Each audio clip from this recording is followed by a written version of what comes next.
আমাদের বাচ্চাটাকে সাহায্য করুন, আল্লাহ সাহায্য করুন। বড় ভাই, দাদা ভাই,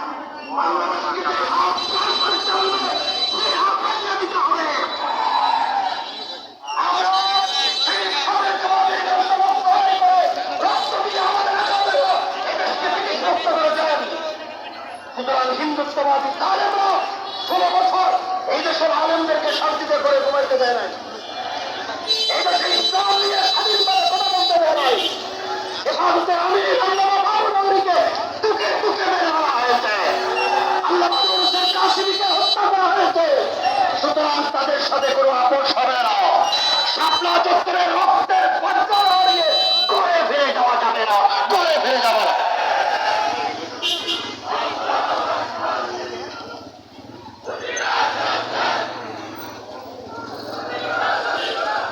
শোনেন, শাপলা চত্বরের বিচার নিয়ে তালবাহানা শুরু হয়েছে।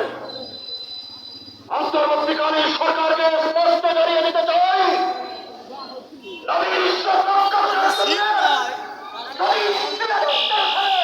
শাপলা চত্বরে এই নবী প্রেমিকরা, হেফাজতের কর্মীরা আমার নবীর সৈনিকরা দুই রক্ত রাজত 24-এর জুলাই বিপ্লব কোনদিন সংঘটিত। শাপলা চত্বরের রক্তের সিঁড়ি বেয়ে 24-এর জুলাই বিপ্লব। এখন সালে আমরা আমাদের 24 জনকে আত্মহত্যা করেছেন, শত শত ভাই গুলিবিদ্ধ হয়েছেন, 2100 আলেম জেলে পুরে নির্যাতন করেছেন।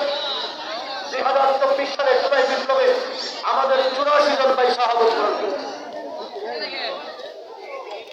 13 সালে আমরা রক্ত দিয়েছি, 21 সালে আমরা রক্ত দিয়েছি, 24 সালে আমরা রক্ত দিয়েছি।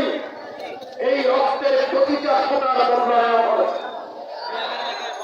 যদি শাপলা চত্বরের রক্তের এই প্রস্তাবনা না হয়, বাংলাদেশে কাউকে ক্ষমতায়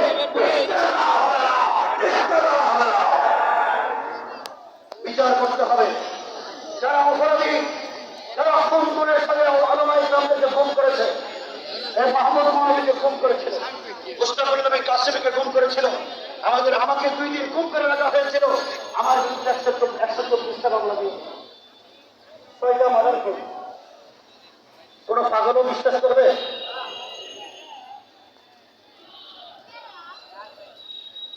আমরা তো মনে করি এটা ইসুফ আলাইহিস সালামের সুন্নাত আদায় হয়েছে। সুতরাং আমরা জেলে গেলাম, আপনাদেরকে সুসংবাদ দেই, জেলখানায় যারাই ছিলাম, জেলখানাকে আমরা বক্তব্যের মাদ্রাসা বানিয়েছি। হাজার হাজার, কয়েকদিন আগে ডক্টর আফম খালিদের ধর্ম উপদেষ্টা বললেন, আমি কেরানীগঞ্জ কারাগারে গিয়ে একটা হেফজখানা দেখেছি। আমরা যখন জেলখানায় ছিলাম এই হেফজখানা আমরা উদ্বোধন করে এসেছি। 4 জন হাফেজকে উনি ফাঁকি দিয়েছেন জেলখানার ভিতরে।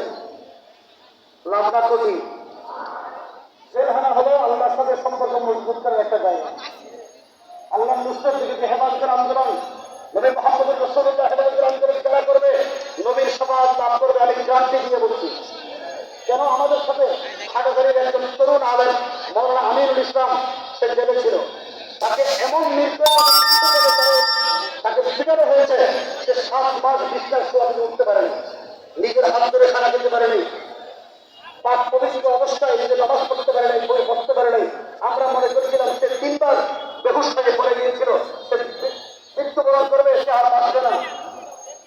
যখন এত অনুনয় বরখাস্ত করার পর, চতুর্দিক থেকে যোগাযোগ করে তদবির করার পর তার কোনো চিকিৎসা হলো না।